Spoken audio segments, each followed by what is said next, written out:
Roman, Jā.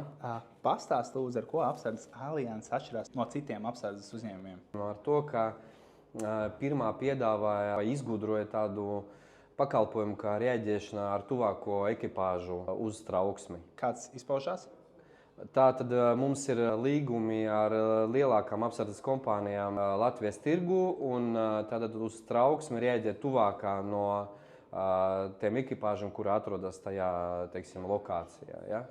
Tad sanāk tā, ka jums ir nevis tikai apsardzes alianses ekipāža, bet arī visas ekipāžas, visi uzņēmumi, kas piedāvā šo pakalpojumu, ir viena vieta.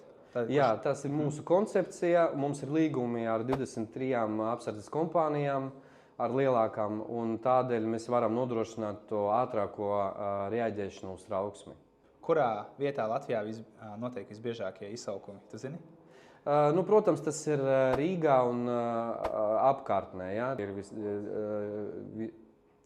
Jo tie ir visvairāk koncentrācijā ar iedzīvotājiem, un visvairāk objekti ir pieslēgti Rīgā un Rīgas rajonā. Tādēļ arī te ir visvairāk trauksmes.